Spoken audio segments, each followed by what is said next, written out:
Hello and welcome to In Conversation. My name is James Campbell, and on today's podcast, I'm joined by intellect authors Seph Rodney and Steven Fullwood.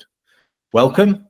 Thank you both for joining us today. Can I just start by asking you both maybe just to introduce who you are and tell us where you're joining us from? Sure. Steven, let's go with you. Okay. My name is Steven G Fullwood. I am joining you from the Black Mecca, Harlem, USA. Seph, how about yourself? Where are you calling in from? I live in Newburgh. That's where I am today. I moved here during the pandemic, up from the South Bronx, and I've been here over the last 4.5 years. And I'm really glad to be here because there's more sky, there's more trees, there's more water. That's what I need right now. Well, brilliant. Okay, but for anyone who doesn't know where Newburgh is, you're basically in upstate New York, right? So you're both calling from the great state of New York. Mm-hmm. One of you is definitely more in a metropolitan, like you say, like a Black Mecca, a hub, Harlem Renaissance. Yes. One of the great homes of hip hop and many great writers over the years. Mm-hmm. And Seph, plenty going on in upstate New York as well, I understand from reading around different art exhibitions and writers. So it's not all about the big smoke, the big city. There's quite a lot going on upstate too, isn't there? Yeah, there is. In fact, I live right across the river from the citadel, one of the citadels of modernism, the Dia Beacon. Yes. It's the place where lots of people make pilgrimages to see the works of all the great modernists. And actually, I visited there since I've been in the Hudson Valley. I think I've visited there at least 3 times. Oh, also just down the road from me is a huge sculpture park called Storm King, which is also another place where lots of people visit constantly. Yeah, I recognize a few of these names from my own visits over the years. Okay, cool. Well, it's good to know where you're calling in from. Can I just maybe ask you guys to introduce yourselves a little bit, though? And again, Steven, I'll go with you first. Maybe you could just tell us a little bit about sort of who you are, really, and maybe any affiliations or what you do as a what's your role, what you do as kind of as a career or as a writer. Sure. I was born in a log cabin in Ohio in 1966. Wow.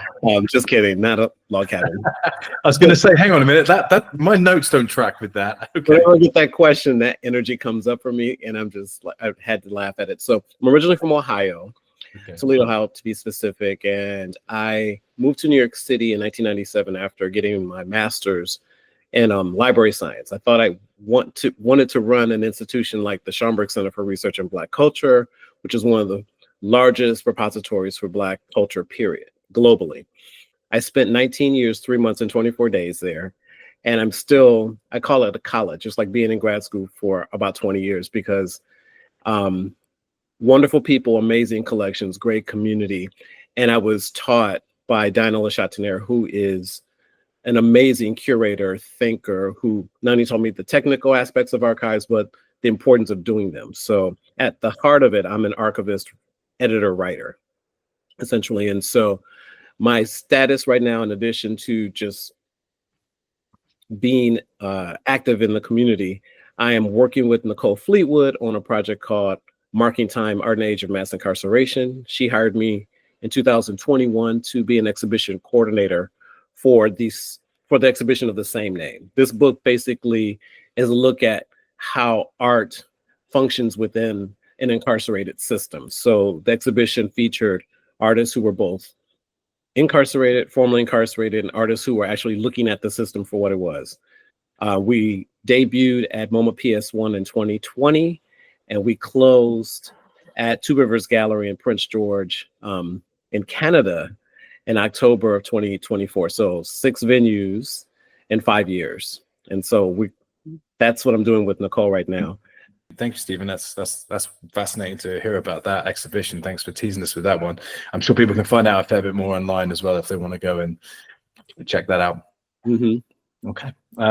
Seph, well, let me hand over to you then. Can you just tell us a little bit about who you are and maybe what kind of work you're up to at the moment? Sure. I want to say that my journey to being a writer is a rather circuitous one. It starts off with me, actually, now that I think of it, my mom was a school teacher. So maybe part of the reason I kind of fell in love with the language early was through sort of osmosis, through my vicarious experience of the language through my mom. Anyway, I was born in Halfway Tree in Jamaica, and I immigrated to the States when I was 6. My parents came up here. It's almost a typical immigrant story. Ambitious, working class, desperate to make a better life for themselves. And I grew up in the North Bronx, and after a rather difficult time with undergrad, I made it through and ended up in graduate school in Southern California, where I took a master's fine arts degree in photography, because around the same time I'd fallen in love with literature and poetry, I'd also fallen in love with visual art. And then there was a few years in the wilderness where I didn't really know what to do with myself until I went back to grad school, but this time in London. I studied at Birkbeck College, University of London, from 2005 to 2011, working on a PhD in museum studies. I did not get that degree until 2015. There were lots of stops and starts and sort of endless penury for that time, but I did eventually make it. And it was 2015 when I think I started writing for Hyperallergic, and in 2016 I was hired as a staff writer. And then I think in 2017 or 2018 I became an editor. And then sort of the whole sort of art scene kind of opened up to me. I started curating shows. My first show was actually at Crystal Bridges Museum in Arkansas, which, wait for it, is the same place where the show I just co-curated at SF MoMA is headed in the fall of this year.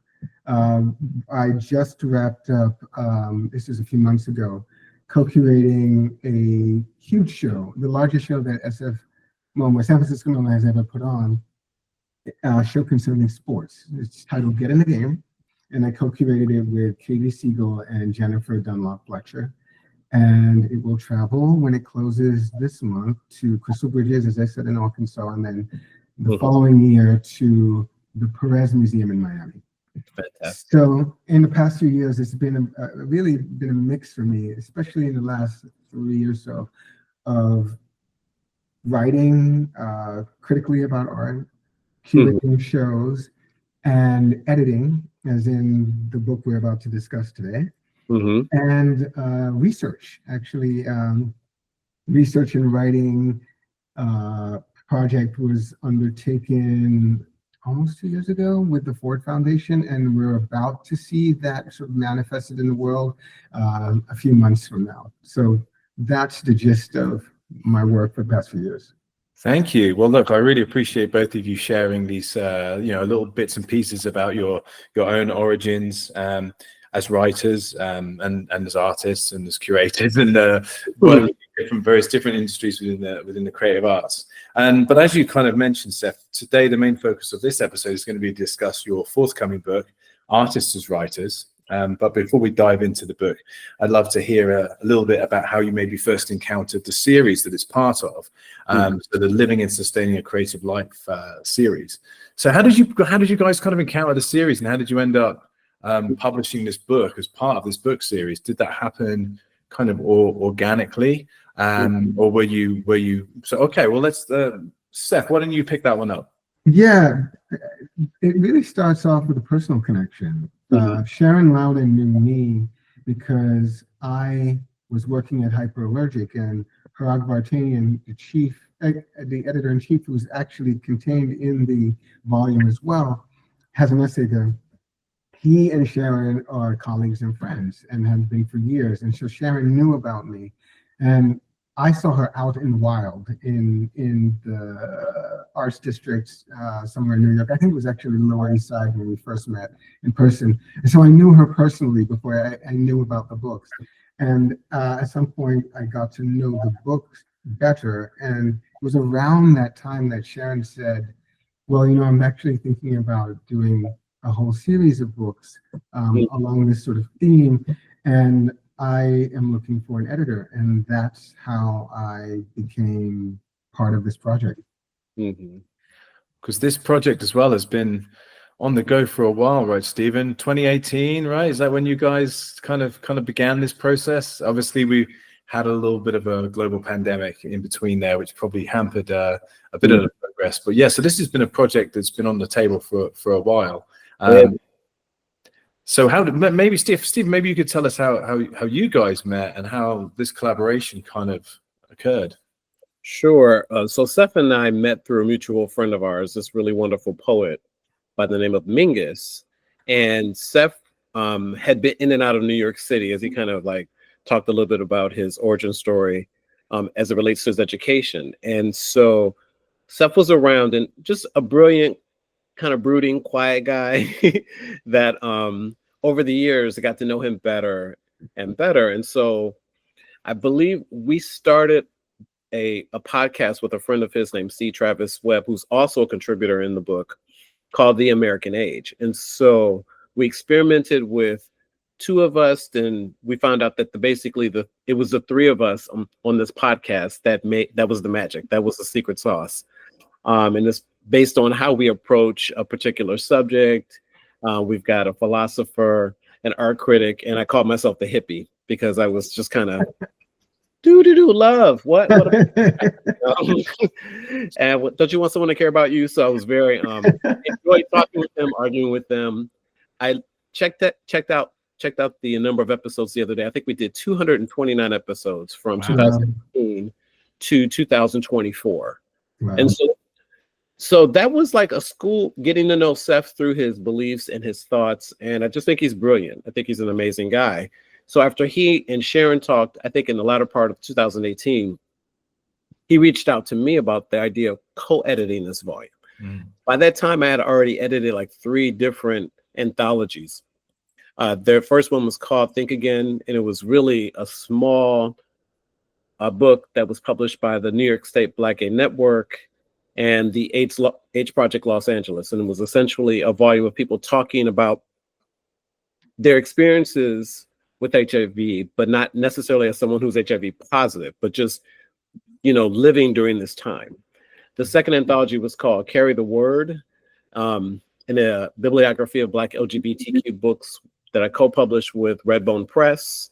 And so it was the first Black LGBTQ bibliography of over 700 titles, which was really awesome. It also included interviews with some of the writers.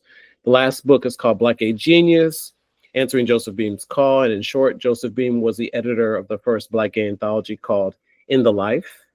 And so he passes away maybe 2 years after he publishes this work. So Charles Stevens, who is the founder of the Counter Narrative Project, a Black gay service organization in Atlanta, he came to me with the idea in 2010, and eventually he got me on board. And in 2014, we published that book. So all to say that working with writers of different backgrounds and different interests and different areas has been something I've been developing for a while. So when he asked me to do this, I was like, sure, this book shouldn't only take a couple years. That's it. Little did I know. So, but I want to add on to that, Steven, that one of the reasons I thought of you first and really thought of you first and only for this project was that, one, I knew you through our mutual friends. I knew you to be really thoughtful and a careful thinker, a really caring and careful thinker. And I knew that this project needed that. And I also knew, practically speaking, that the kind of networks that I had access to were not the same networks that you had access to. So I knew that if I wanted queer voices in there, I knew that if I wanted Black voices based in Harlem or in other sort of key diasporic hubs around the world, I needed to talk to you. I needed to have your expertise on this.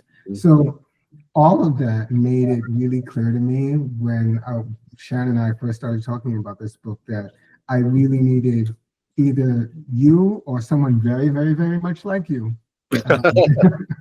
and you were available. So thank you for that.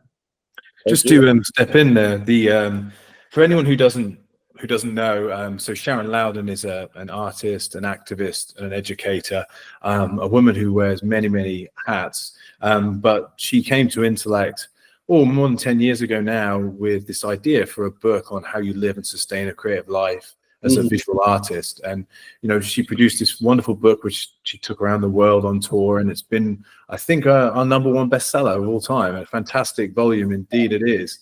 And then that spawned this series, which of course you guys have now, well, you're about to publish, Artists as Writers, which will be the first volume in that series, which looks at a topic outside of the visual arts more specifically, and looking at writers and writing. We're going to delve into that a bit deeper in a second. But yeah, so this is part of a series. There'll be 5 books in that series by the end of April.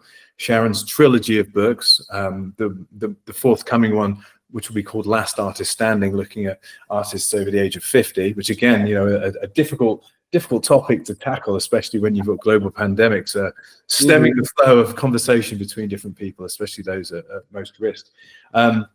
So yeah, this is a series with 4 books out there at the moment, and 5 books soon joining the party, edited by Sharon Louden. But we're welcoming on February the 28th, the pub date for Artists as Writers. So very excited to be gearing up for that. So a huge congratulations to both of you, especially as I know you've both just alluded to the fact that this has been a labor of love that you've been working on, well, kind of your whole lives, but obviously definitely since 2018. So I think we should just take a minute just to say congratulations and thank you for your amazing editorship, steering the ship, and of course your own contributions, and for joining me today to talk about this book. So let's delve into the book a little bit more. And Steven, I'll come back to you. Maybe in a nutshell, you could kind of encapsulate what this project is kind of all about. What's the aim? What's the aim and scope of this? I like something that Seph said a while ago about this not being a how-to book on how to write. This is a book that engages you, no matter what your skill set is. If you're just starting writing, you're kind of like wondering, what is it like to be a writer, to someone who needs that affirmation. So I feel like it has a broad set of essays, people sort of exploring what it means to be a writer on the daily. What does it mean to borrow a word from Seph earlier, the circuitous ways in which people find themselves as speechwriters, as poets, as fictionists, or just any other kind of writer. So we took some care to work with our 32 writers to have them give us something that they would like to share. So instead of like being, as I mentioned earlier in a pre-conversation around the prescriptiveness of some of those kinds of works, of some prescriptiveness, this is how you do this, it's grammatically correct to do this. These people are telling really great stories. And I'm addicted to narrative. I want to know why people do what they do. I'm interested in most things to varying degrees. And so what Artists as Writers does is sitting down with someone with a cup of coffee, and they're telling you, this is how I came to writing. This is how I'm sustaining myself as a writer. These are the things I'm considering. This is how I got here. These are the moments that I consider quitting. These are the moments that reeled me back in. So that's, in a nutshell, what you have is you have more than just a collection of narratives around writing. You have 32 new friends, and you can read it all the way through, or you can just pull it off the shelf every now and again and go where your mind or your energy goes with these stories, because they're remarkably different. We have local writers, we have writers from all over the world who've contributed to this volume. And again, it's just a warm piece of a collection of narratives that embrace writing in a variety of ways. So I would say in a nutshell, that's it. And I mean, I'm going to give Seph an opportunity to chime in case he has any additional things there, or if they're not his aims. But that I think was really quite eloquent. But you've also made me think about this first person narratives, which is kind of one of the primary modes of the book.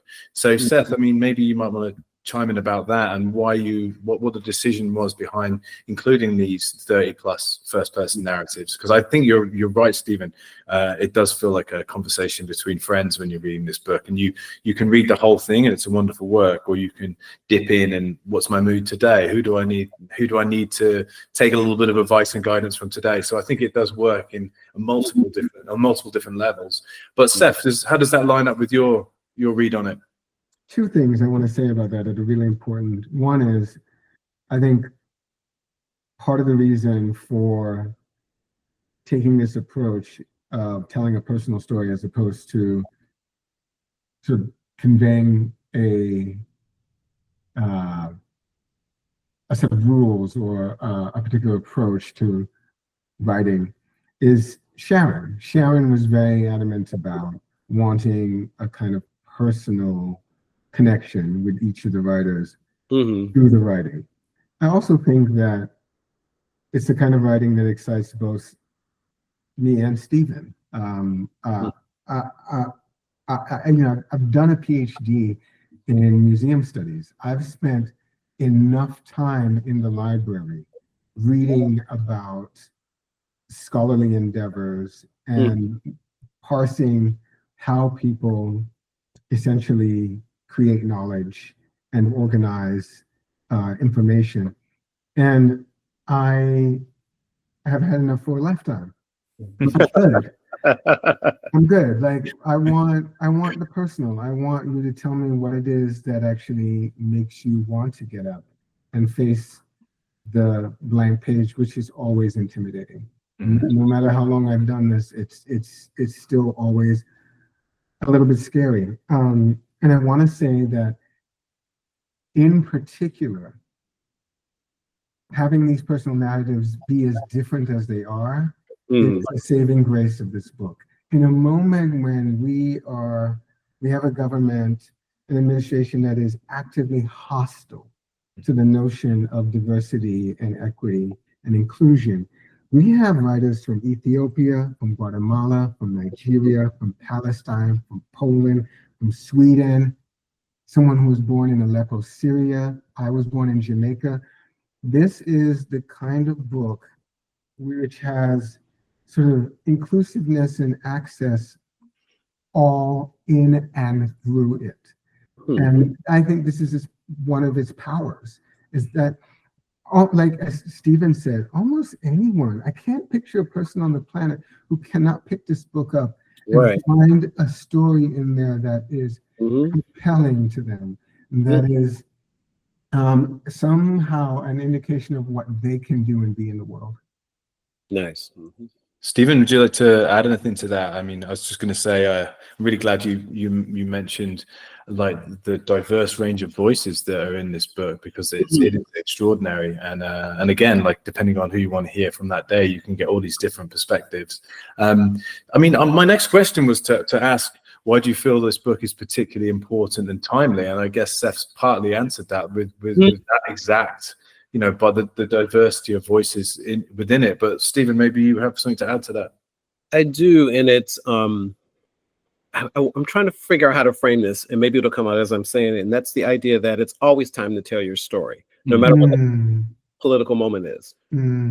Always time to tell your story. And why? Because it's a form of respecting your life. It's a form of sharing yourself. People are addicted to narrative. They're addicted to wanting to know why people do what they do, as I mentioned earlier. So I think it's a way to kind of consider your vision, your life, your being, and also where you're at. And it's obviously very therapeutic because you get to look back at it. And it might take the form of journaling or being a diarist, or you might want to share it with other people. So I feel like the timeliness of the book is a timelessness about the book. That I love it that it's a part of a series that people can kind of come back to and say, oh, I'm a visual arts, but I dabble in writing. What do these folks have to say about that? And the writers ranging in the book are folks who have a small audience to folks who are exceptionally popular and have been for decades. And so we have the range of writers speaks to the range of writing, and it speaks to the range of the kinds of things they wanted to share about their own journeys. And so it's always on time for people to tell their story. I love that. Love that idea. Yeah, that's a really, really pertinent point. Thank you very much for sharing that.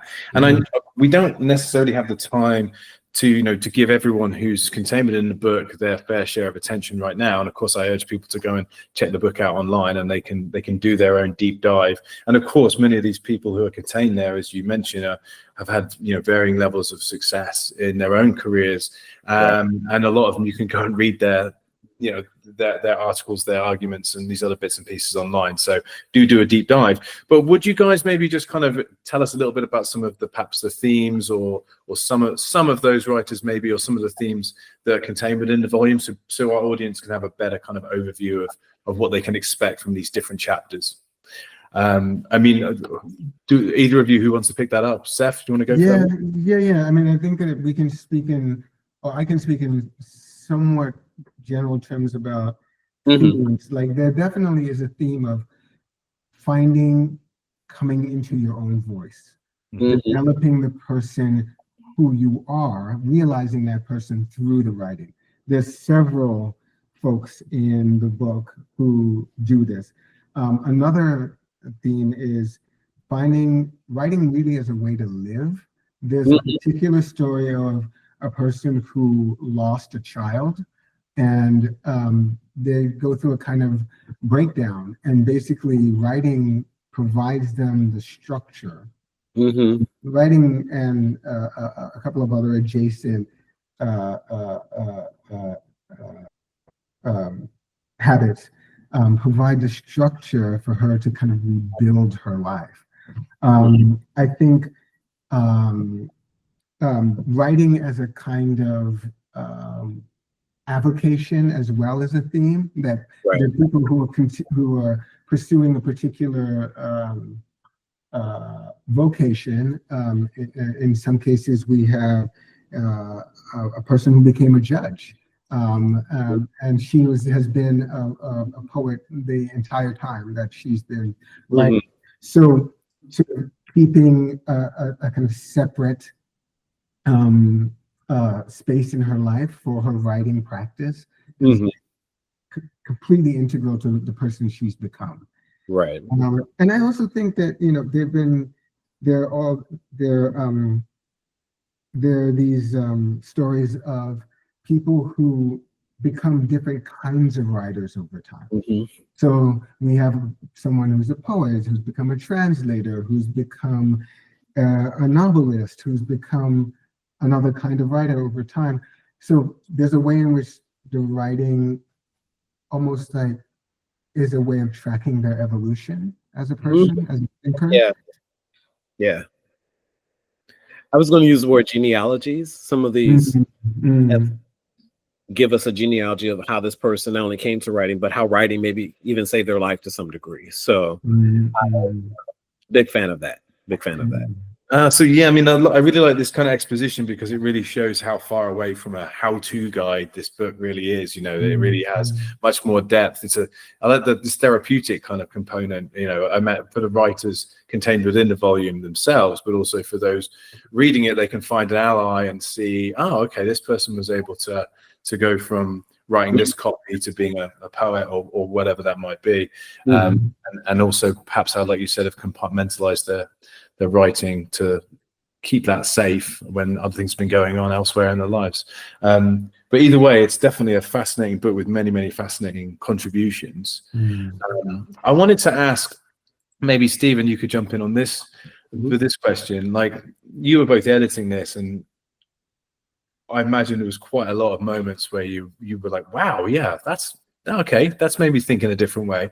But was there any particular piece of wisdom that you gleaned from working on this book that you now kind of think, yeah, wow, I'm really glad I read that, or really glad I encountered that way of thinking about writing? So the wisdom, I think, is contained in the theme of the book, which is come and sit with us as we tell you a story, and how effective that can be. We say, you've said it yourself, it's the furthest thing from a how-to book, but then sneakily, in a way, it is, because it has this element of, you can do this too. It's a whispering. It's rather than a directive or a prescriptive, and you need to do this to be considered a real writer. There you'll find in the book itself that there are people who are still considering what a writer is. And frankly, I don't think you ever arrive at writer. I think you are always learning how to write. Was it Toni Morrison write some of her endings of her books or whatnot? And so even more established writers are always, not always, some established writers that we know and love have, oh, I should have done that differently. It takes the edge of the perfection edge off that some writers come into the profession thinking they need to get everything right. No, you are constantly learning. And that's one of the things I love about this book. And it's a wisdom, but it's, like I said, it's sort of embedded in the ethos of the book. So I love that. Got it. And Seph, I mean, we've kind of talked about the types of people who might be interested in this book, but was there an audience in mind when you guys were editing, curating, writing this volume? Did you have any specific kind of audience or writer in mind, or is that a bit difficult to pin down? In some ways we did. I mean, in some ways, and this comes out of, I think, my own experience with psychotherapy. In some ways, the audience is the child we were when we discovered that we loved writing. I mean, we want to write to that person, like no matter how old they are, right? They're the person who comes to whatever form of writing they come to. It could be a speech, it could be a science article, it could be a play, doesn't matter, but that piece of writing opens up a world for them. And in that moment of realizing that they can inhabit that world, possibility blossoms for them, right? That person, whoever they are, that's who we want for this book. Nice. Very nice. Does that line up with your perspective as well, Steven? Oh, absolutely. I see. So at the end, beginning of August, I'm going to two different family reunions on my mom and dad's side. And I said, I've got to take at least 5 books with me each time, because I know there are young writers and there are also people that I knew that inspired me as a writer that don't write, but I want to give this to them and just say, hey, take a look at this, And so I think that working with writers is a lot, on an anthology is a lot like herding cats. There are a lot of different parts. Analogy. but I really, really love cats. Yeah, you definitely got to be if you're going to edit a book of this nature. That's for sure. I'm okay with that, and I think my own experience. Definitely, I just want people to feel less lonely when they're doing this work, because it is a very solitude. You have to be with the work. You can't hang out with a bunch of people and write. I mean, you're not. That's not the nature of the work. You have to be with your thoughts, and that can be really difficult in a moment where your attention is constantly being, on your phone, social media, this, what have you. It's like, no, you have to have sustained thinking. And so that's what also makes me want to write, is that I can be with my thoughts, and respect them and think about them. Thank you. I really appreciate you sharing these stories and ideas. I just had another question. I wanted to ask you about some of the challenges you faced as well. And as editors, Steven, you've alluded to the herding cats analogy, which is one that we use on the publishing side when we often warn people taking on maybe editing an anthology, especially if it's maybe their first venture into publishing a book. We're often like, okay, go steady, because there's a lot of different voices that you're going to have to corral, and you're going to have to make them all, sing from the same hymn sheet at some point when it comes to style and things of that nature. So I do like that analogy. But for you guys, what was some of the main challenges you faced, when you were editing this book? Anything that comes to mind, Steven? Oh. Go ahead, Steven, please. Yeah. The pandemic. That was a major moment that affected all of our writers in different ways. We lost some writers because of how long the anthology took to come to publication because of it. And also you don't want to bother writers and go, hey, can you give me that new edit while someone's trying to figure out what they need to do. We don't really know what state that person might actually be in or what their station is. So that was very challenging. And to come to people after, well, not even after the pandemic, it's more around just finding, and this is what I love about Seph, because Seph is a caring person as well, is a gentle way of working with people and asking them questions. And so we were very deferential when it came to people's time with this. So that was a challenge because we wanted to get the book done, but also obviously this is a community of writers that we respect and want to serve. So that was a challenge. Yeah, and I want to just add to that, James, that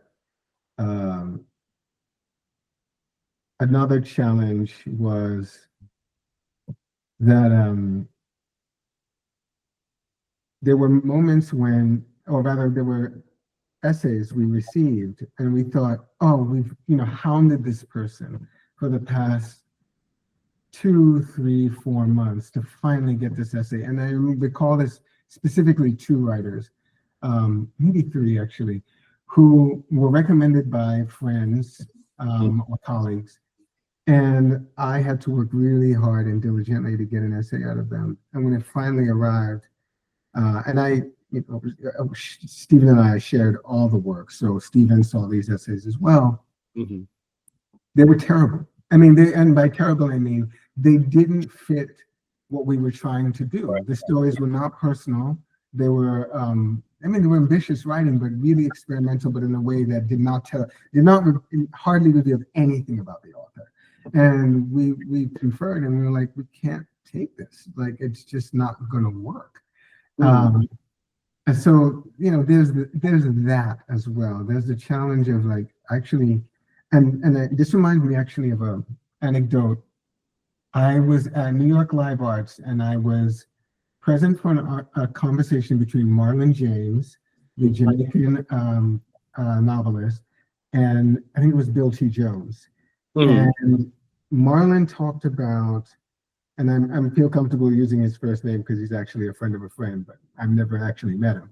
But Marlon talked about how he had started a novel, I think it was The History of 7 Killings, and he'd gotten 90 pages into it and written 90 pages and realized that he'd taken the exact wrong approach. That it just was not working. And he threw out the 90 pages.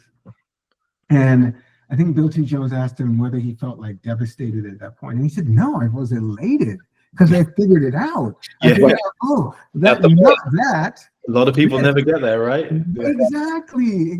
And I know Steven's on the same page with this. It's like, there were moments when we just put in a lot of work and it wasn't it. But that's okay because we got to move on to the thing that we've really crafted together. That is a really beautiful collection. So the work was worth it. Yes. I want to say. Agree. Yeah, no, well, I mean, we can let our audience be the judge, but I too think this is another great moment just to celebrate the achievements of you and all the contributors. And I know editing can be one of the toughest roles, especially when you have such a collection of writers to work with and edit as well. So again, thank you for sharing these stories. I want to move on to a couple of different topics around the book, though. So the book, itself is going to be published on February the 28th. It's available to pre-order now from intellectbooks.com and, of course, from the University of Chicago Press as well and any other good bookshop. But February the 28th is going to fall during Black History Month. And I know that, this episode is going to come out during Black History Month as well. So I wanted to just take a little bit of time to focus on Black History Month itself and ask you about whether, how important you feel that is, especially in light of some of the things going on with the current administration here in the United States. So 2 questions, really. How do you feel about Black History Month and its importance? And then also, perhaps we could talk a bit about some of the Black writers that you wish were maybe more celebrated in mainstream culture. Perhaps a few names that we might not be as familiar with. So it'd be great to get your take on that. So, Steven, let me begin with you. I'll try to make this as succinct as possible. The importance of Black History Month or Asian History Month or Queer History Month or any month that celebrates or highlights or acknowledges the presence and accomplishments and history of people is critical in the United States. So so the first question was the importance of that. And the second is that if you can get your hands on any Black book, read it. If you can get your hands on during Asian History Month, read it. Like you want to be legible in the different kinds of cultures that you are inhabiting on the daily. And I think that, and I'll say this in all seriousness, I think we live in an amnesiac nation where we're not supposed to remember anything. We're just supposed to be subjects of the state, mindless consumers. And so part of the idea of reading is that there's an engagement there that's really remarkable, because you joining hands with someone and you're being taken on a journey. So, and I say this without being flipped, just read all the Black books you can, because you don't know if your state is going to outlaw those books, claim that they are DEI or some other nonsense. It's education. And so education makes people thoughtful, engaged, or can make people thoughtful, engaged citizens. And that's what we're here to do. So read. I mean, just to add to that as well, like, these books are primary sources, in a sense. They're people's narratives, they're people's experiences put down on pages, and I think in this world of misinformation and living life through screens, vicariously through, what I mean. So in this social media world and all the rest of it that goes with that, I think going back to books in general is a really good thing. So yeah, something like Black History Month or Asian History Month comes around, take a minute to focus on the history and the primary sources, the narratives coming out of that community. And then of course as well, there's some good opportunity maybe to people are sharing things as well. So it's a great where you're going to have greater access and greater information perhaps at your disposal. So no excuse for being like, oh, how do I find this? Where do I go? How do I do it? There's generally a lot more information that's going to be out there this month.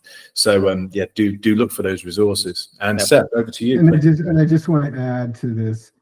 This is something that I did not say originally, but it's actually said by my former boss at Hyperallergic, Harag Vartanian. Every month is Black History Month. Every month is Black History Month. And by that, I mean that there is no point at which the Black experience isn't integral to the story of America. Oh, absolutely. Like, we have to just, following on what Steven has said, like read all the books. Read all the Black books. Like, just get some, read them. Yeah. So I want to add something to what Seph said. So the Schomburg Center for Research on Black Culture, as I mentioned, spent about 20 years there. And one of our ongoing, one of the things was Black History. Every day is Black History Day at the Schomburg Center. And it was coined by a woman named Annette Bennett. I just wanted to give her that shout out. Thank you. I appreciate you sharing that. And I think what we'll do as well is at the bottom of the podcast, there's going to be plenty of resources and things that people can click on so they can go and find their own path and find some of these, resources, stories, and more information.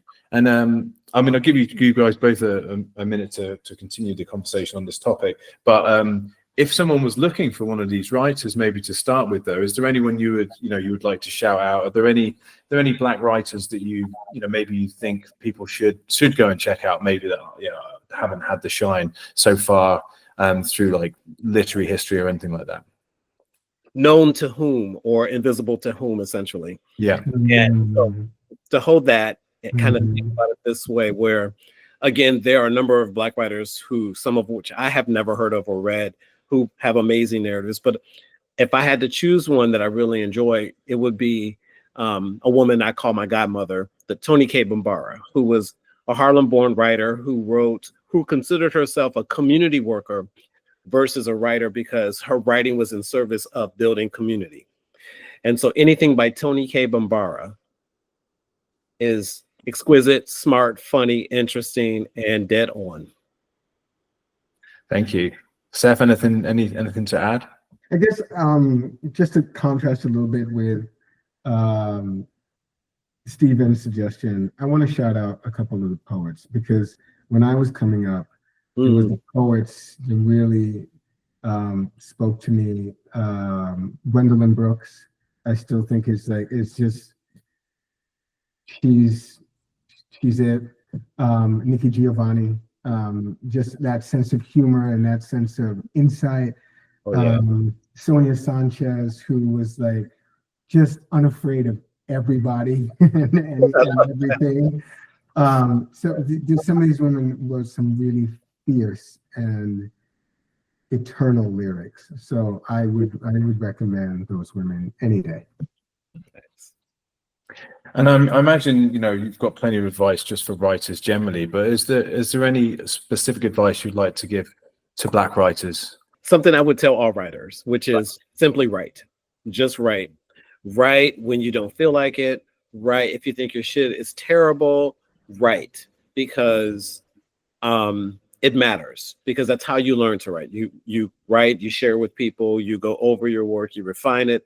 Editing is the process of really getting to what you want to say. As Seph pointed out with the Marlon James example, getting those pages out of the way helped him get to the thing he needed to get to. So one of the things that artists as writers does is remind people that it's a process. So just write. And I just want to add on to that, one of the things that changed my life was following exactly that advice. When I was, I think it was 17 or 18, and this is a friend who we mutually share, Lawrence Harding. Mm-hmm. Lawrence, I would complain to Lawrence that I wanted to write poetry, but I wasn't being disciplined enough about it. And he said, well, why don't you just take a workshop? And I thought, oh, right, I could do that. And what the workshop forced me to do was write when I did not feel like writing. Yeah. And share it with people who I did not know well. Because that process allowed me to hear what I had written in another person's voice, in another person's experience. And those things are invaluable. It taught me discipline. You write whether you like it or not. That's right? it. And you show up for the page, and that will reward you in your writing life. And that was, for me, it was really life-changing. From that point on, I think I started to become a writer. I love that. Yeah. Yeah, no, both. Thank you. That's both fantastic answers. Thank you very much for sharing. So we've talked a bit about the book, we've talked a bit about Black History Month, and I wanted to ask you a few Quicktime questions now. So, you know, just get to know you guys a little bit better. So I'm going to throw a few questions at you. No need to go too deep. You can just keep the answers quite short and sweet, but you can also, you know, add a little bit of extra if you'd like to. So it sounds like place has been quite important to both of you throughout your lives. So I wanted to ask, do you have a favorite city and why? And I'm going to go with Steven first on that one. New York City. I thought that might be the only place for anyone ever to live. You know, architecture, food, people. So much of my life has been realized here. I thought about leaving New York, and I swore New York tapped me on the shoulder and said, have you seen what we do for you? And I love New York. I could give tours of New York because I think New York is the only international city. I know that might get me in some trouble, but in terms of folks and the integration of folks and the pressing up against someone who may have $1 million and someone who has nothing on the subway, it means something. It does mean something. So I'm glad I mean, I kind of expected New York to be your answer, but I'm really glad that you said that about it being like the only international city, because I've almost got myself into some trouble with friends back home, my London friends, my friends from Paris, who have said, no, I mean, you know, I lived in New York myself for a few years, so I was like, no, it is truly the only truly international city, and they're all like, nah, man, what are you talking about? So I'm glad that someone's, you know, reaffirmed my position on that. And Seph, how about yourself? What's your take on this question? Well, I beg to differ, bruv. Oh, here we go. Yeah, I think that London is a very international city, and here's the thing, I don't know if I would favor London over New York, but I just want to say this about the culture there. It's a very literate culture. It's a culture that absolutely celebrates intellect. It's a culture where you can find an historian on the 6 o'clock news, talking about the news of the day. That just does not happen here. So of the places that I've been to in the world, and I want to say this again, I don't know that this means that I love London more than I do New York, but of the places I've lived, where I've lived, Jamaica, the US, and the UK, I felt the most comfortable being a Black man in London, the most comfortable, because I actually felt that people were more prepared to care about what I said than what I look like. Wow. Well, that's an interesting thank you very much for sharing that as well. Mhm. Well, I'm going to move on to another question. I'm going to fire these off. And this one's actually going back to writing. Mhm. I wanted to ask, and again, Stephen, I'll come to you first with this one. As a writer, do you have a preferred mode, a preferred style? Do you prefer, prose? Do you prefer poetry? Do you prefer writing lists? I mean, what's your favorite, or is that a silly question? Do you like multiple things? No, when you sent it, I realized that I journal daily. Okay. And so I love documentation in general. I love essays and I love humor. I could spend the rest of my life doing oral histories though. Okay. Yeah. I love oral history. So those are my forms. Thank you. Seph, and yourself? I wish I could write humor. I am very, very, very impressed by people who can be funny on the page. That might be my favorite type of writing, but I mean, that's not true. I mean, you wake me up tomorrow and I'll say, no, it's poetry. It's lyrical poetry. And then next week I'll be carrying the flag for novels. But I mean, today,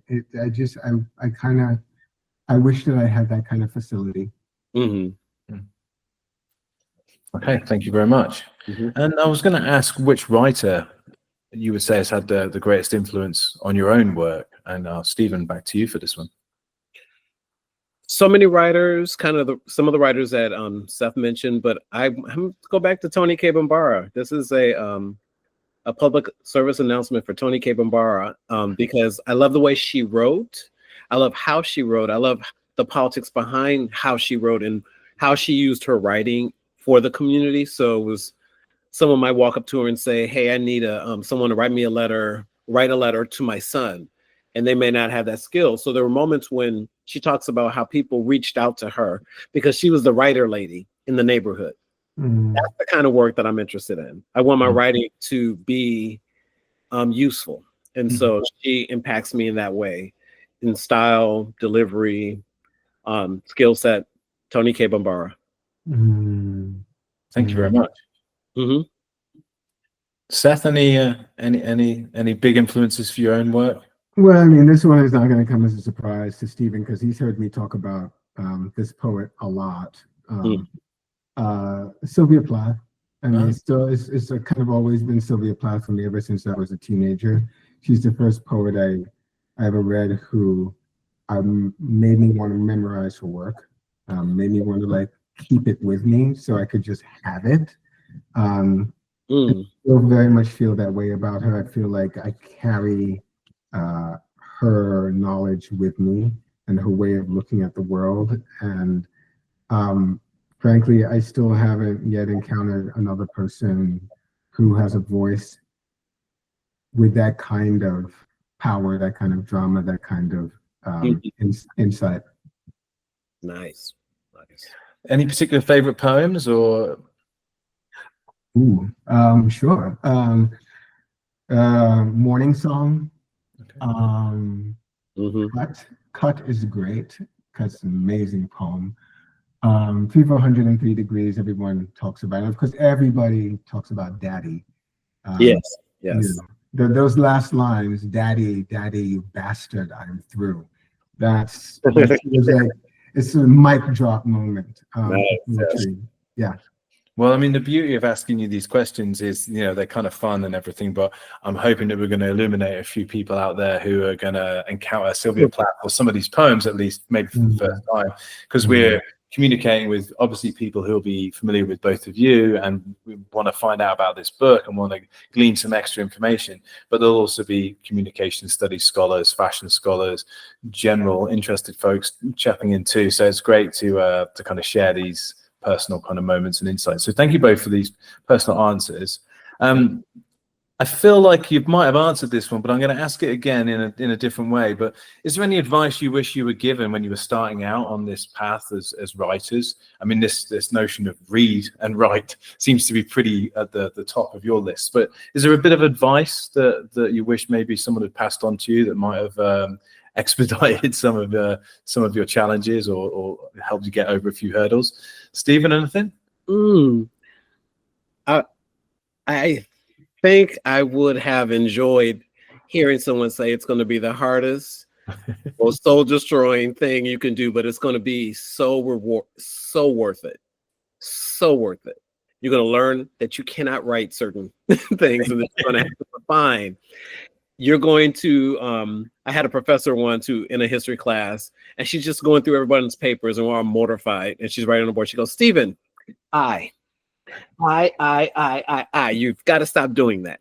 And to this very day, when I hear it, I laugh more about it now. But back then, I walked out there going, I can't use I anymore, and even in first person narratives. But she cared. This particular professor cared about us. But I felt like I needed to be embarrassed a lot as a kid around my writing so that I could kind of move it somewhere and get better with it. Okay. And Seph, any advice you wish you'd kind of garnered earlier in your life or your career? Well, yeah, I mean, it's pretty much like Steven. I wish someone had just told me, like, this is going to be really excruciatingly hard. Like, you are not going to enjoy some moments of this. You are going to be poor, and the poverty is going to stay with you for a while. You are going to feel insecure. You are going to wonder whether any of this is worth pursuing. And you are going to have moments where you're going to write something and you're going to think, oh my God, this is who I am. I'm supposed to be doing this. Yeah, so I wish someone had told me that, all of that. Yeah. Well, I like you both dismantling a little bit of the glamour and being, telling people how it is. I think it's quite important. I'm going to move to a slightly different creative output though, or a different mode. I wanted to ask you a bit about music and what do you have any favorite albums, either when you're writing or just in general? Steven, any top albums you'd like to share with our listeners? So 3 really quickly. One is an older album in terms of I think it was released a decade ago by Swing Out Sister. And it's a book, it's a collection of their instrumentals called Almost Persuaded. I cannot get off of that album. These are amazing musicians. And I love the lead singer, Corinne Bailey, I forget Corinne's last name, but wonderful voice. Most people are going to know Twilight World or Breakout, which came out in 1987, but these are amazing musicians. I love the way that the depth of their work. The second is a group called Idols, the Idols, and their new album called, Tank, TANKG, and they're a post-punk group that just really hits for me right now. I'm really into punk right now and different kinds of punk, and no matter where it comes from, I want to know how punk is being put out in the world. So that's 2. And the third one is Empathogen by Willow. This is Will Smith's daughter. Oh, yeah. She's a phenomenal artist. She can sing. And when I tell people about her, they'll say, oh, she's got all this money. And I go, you can't buy talent. Yeah. You can't buy talent. She's got it. Sorry, she was born. She is a Nepo baby, but she is skilled. And I love her work. So, yeah. Yeah, I think that's an interesting one because I think quite a few people went at her with the Nepo baby, which, like you say, she is, but she answers back. She answers back with those live performances, and that's her voice going to speak for her. Well, they're three really interesting choices. Thank you very much for sharing them, and also well, one record there I'm not really familiar with, so I'm gonna have to check that out. Seph, how about yourself? Any favorite albums? Yeah, well, I've been doing this.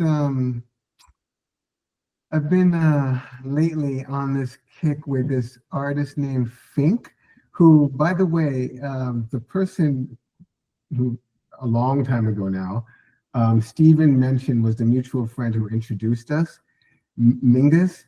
He introduced me to this guy, Fink. Right. And he's a UK-based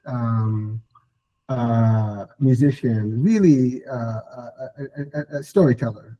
He's a kind of almost classic kind of guitar slung over the back storyteller. He has several albums out. I've been listening to Hard Believer. It's been on heavy rotation for me. I call it white guy soul. I mean, I love it. I think he's brilliant. That's a favorite of mine. The other day, I was listening to a remake of a song titled Heart-Shaped Box by a woman named Amber Mark. Black. And then I listened to it, and I love it. It's in this other kind of eclectic mix of contemporary R&B. And then I was listening to, I think, radio or something another time, and the original came on by Nirvana. And I was like, wait a minute. Nirvana? Yeah. It's a very different take, isn't it? Yes, yeah. I thought it was like her song. Yeah. And then I tweeted out on Blue Sky something like, "Who's this Emma Mark person? She's freaking genius!" Like that's amazing. That's an amazing song. And there's also a guy. Speaking of contemporary R&B, there's a guy who's what's his name? Is it Lionel something? Now I'm not going to remember it. But suffice to say, I've just been listening to a lot of contemporary R&B, and I want to make it really clear for the audience that contemporary R&B is very, very, very different from 80s and 90s R&B. I can't stand 80s and 90s R&B. It's super obvious and just kind of sentimental and just like yeah, there's a few classics though. There's still a few classics in 80s and 90s R&B. No, I mean, absolutely, yeah. Yeah, for sure there's some, but contemporary R&B, like there's some really exciting stuff happening in that space. It's like just go check out some of the younger new artists. Well, I think Moses Sumney is a good one. Okay. Yeah, I think there's been some really interesting breaks with genre in the recent years as well, and people experimenting or doing what they're not supposed to do, and whether it be sort of the Beyoncé's with Cowboy Carter, obviously finally getting the acclaim she deserved, but then also there's all these other more experimental kind of interdisciplinary approaches to genre going on in the underground, and like you say, with contemporary R&B. So yeah, really interesting to see what people are doing with breaking conventions. Well, I know we're running out of time, so I'm just going to ask you just a couple of quick final questions. One last fun one for me, really. I wanted to ask this question because it's one I ask most of my guests, and it's you're hosting a dinner party, and you invite 5 guests. They can be dead or alive. Who's coming to dinner? Who's making the guest list? Let's start with Steven. My great granddad, who I have his name, Steven. He's Stephen Jefferson Fullwood. I'm Stephen Gerald Fullwood, but I'd love to meet him. James Baldwin, Lorraine Hansberry, Tony K. Bambara, and I think I have Amiri Baraka. That would be a feisty night. Yeah, a feisty night. I think I'm just gonna go in an opposite direction and just do people who I know are kind of just on the verge of being cuckoo, but in a sort of really, I think, fascinating way, like Amy Sedaris. I would have Amy Sedaris. Oh yeah, like her sense of humor is just so you'd be constantly on your toes around her. It's fantastic.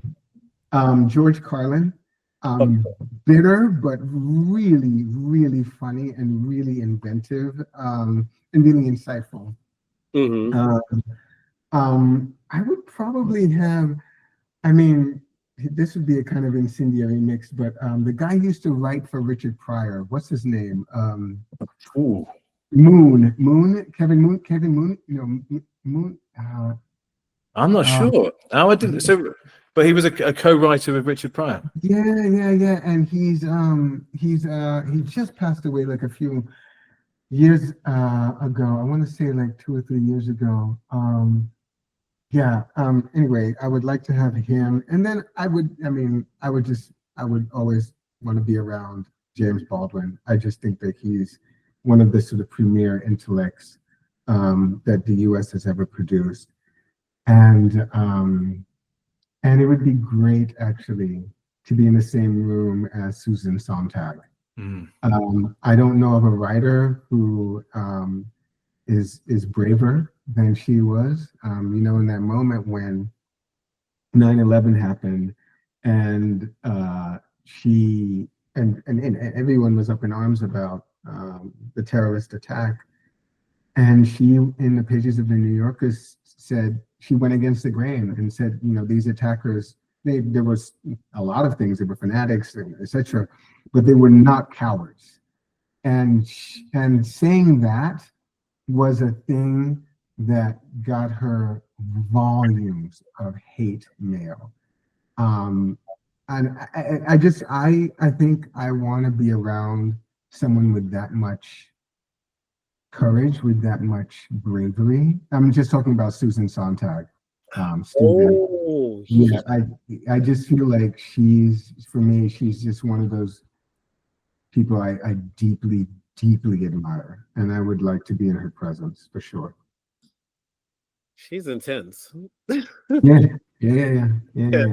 I like her son published her diaries. That's interesting. Yeah. She's an intellectual. She was like, that's what she wanted to do. She wanted to write. She was intellectual. So I love her work. Yeah, for sure.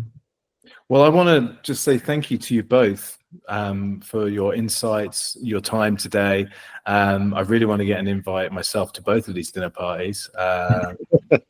But, just in general, I really do appreciate the time. Thank you so much for sharing these personal anecdotes, the trials and tribulations, and just kind of giving us a bit more of an overview about what people can expect from the book Artists as Writers, which again was published on February the 28th.